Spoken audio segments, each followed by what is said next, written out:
Si Margaret Thuot ay isang retiradong General Motors Secretary. Ang kanyang kapitbahay kung minsan ay iniiwan ang kanyang dalawang anak na sina Teresa Alvarez at ang kanyang nakatatandang kapatid na lalaki na si Jesus, sa pangangalaga ni Margaret. Nang mamatay ang kapitbahay sa kanser sa suso, nagpasya sina Margaret Thuot at Janet Jenkins, na nakatira sa 5 blok mula sa isa't isa, na ampunan ng mga bata noong 1996. Si Jenkins ay ginawaran ng kustodiya ni Teresa Alvarez, at inampon ni Margaret Thuot ang kapatid ni Teresa.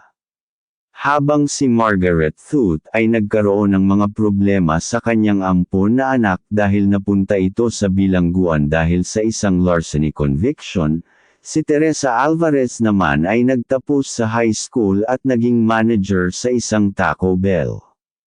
Ngunit si Teresa ay nahatulan noong 2011 ng paglustay ng halos $2,000 mula sa restaurant at binigyan ng 18 buwang probation. Si Margaret Thuot, ang adoptive parent ng kapatid ni Teresa, ay nag-aalaga din kay Teresa. Nagbibigay si Margaret kay Teresa ng damit, regalo, at tulong pinansyal. Noong umaga ng ika-27 ng Nobyembre taong 2011, napansin ng isang kapitbahay na bukas ang gate ni Margaret, at sa karagdagang pagsisiyasat, natuklasan na nawawala si Margaret, kasama ang kanyang sasakyan, isang Chevrolet Impala.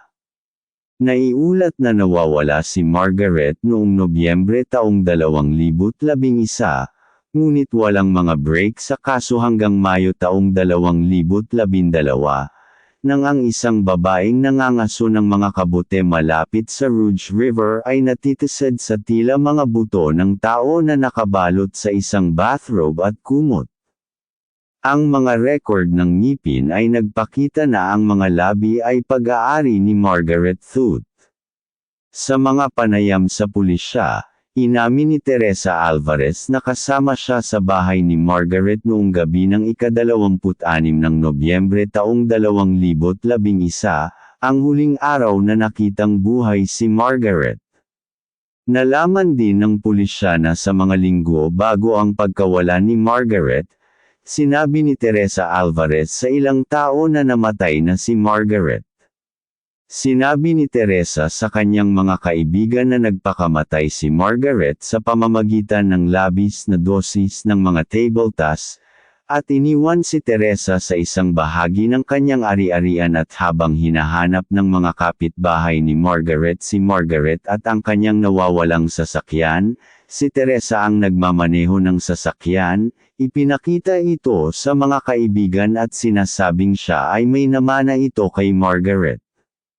Hinatulan ng hurado na si Teresa Alvarez, 25, ay nagkasala ng first-degree murder at hinatulan siya ng judge ng habambuhay na pagkakakulong.